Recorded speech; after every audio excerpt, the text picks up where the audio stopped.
Hi friends, எல்லோரும் எப்படி இருக்கீங்க? எல்லாருக்கும் இனிய தமிழ் புத்தாண்டு நல்வாழ்த்துக்கள். இந்த புது வருஷத்தில் எல்லாருக்கும் எல்லாம் கிடைக்கணும்னு கடவுள்கிட்ட வேண்டிக்கிறேன். எனக்காக நீங்களும் ப்ரே பண்ணிக்கோங்க. எல்லாரோட லைஃப்லேயும் அப் அண்ட் டவுன்ஸ் இருக்க தான் செய்யும். அதுக்காக அங்கேயே ஸ்டாப் ஆகாமல் நம்மளோட கோல் என்ன, நம்மளோட அச்சீவ்மெண்ட் என்ன, அதை நோக்கி ஃபுல் பாசிட்டிவ் எனர்ஜியோட ட்ராவல் பண்ணுங்கள். கண்டிப்பாக ஒரு நாள் லைஃப்பில் சக்ஸஸ் ஆகும். அந்த நாள் இந்த சின்ன சின்ன ப்ராப்ளம் எல்லாம் நமக்கு மைண்டுக்கே வராது. அதனால் இந்த புது வருஷத்தோட நல்ல எண்ணத்தோடு ஸ்டார்ட் பண்ணுங்கள். கண்டிப்பாக நல்லதே நடக்கும். இன்றைக்கி இந்த வீடியோவில் நாங்கள் எங்கள் வீட்டில் புது வருஷத்தை எப்படி கொண்டாடுவோம் அப்படிங்கிறது தான் இந்த வீடியோவில் உங்களுக்காக ஷேர் பண்ணியிருக்கேன். வாங்க வீடியோக்குள்ளே போகலாம். காலையில் சீக்கிரமாக எழுந்திரிச்சாச்சு. எழுந்திரிச்சதும் திங்கட்கிழமை நைட்டே ரெடி பண்ணி வச்சுருந்தேன் இந்த கனி காணுதலுக்காக. அந்த கண்ணாடியில் என்னோடய முகத்தை பார்த்துட்டு இந்த தட்டில் இருக்க எல்லாத்தையும் பார்த்துட்டு இந்த புது வருஷத்தை ஸ்டார்ட் பண்ணியாச்சு. அதுக்கப்புறம் வாசலில் சின்னதாக எனக்கு தெரிஞ்ச மாதிரி ஒரு கோலத்தை போட்டு வீடெல்லாம் சுத்தம் பண்ணிட்டேன்.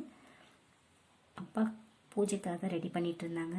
எப்போவுமே நாங்கள் பூக்காரங்கள்ட்ட தான் பூ வாங்குவோம். இன்றைக்கி பூக்காரங்க வராதனால வீட்டில் இருக்க செடியிலேருந்தே பூவை அப்பா எடுத்துக்கிட்டாங்க. அதுவே பூஜைக்கு போதுமானதாக இருந்துச்சு. இன்றைக்கி பூஜை அப்பாவோடது தான். ஏதாவது விசேஷ நாள்னால் அப்பா தான் பூஜை பண்ணுவார் எப்போவுமே.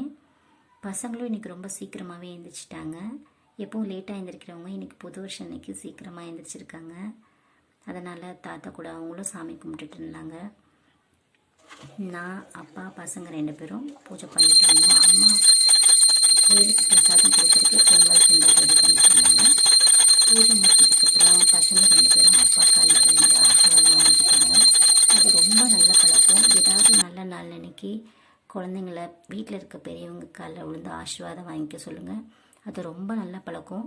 கண்டிப்பாக அவங்களோட ஆசீர்வாதம் நமக்கு வேணும். அதுக்காக இந்த பழக்கத்தை நீங்களும் கற்றுக் கொடுங்க பசங்களுக்கு.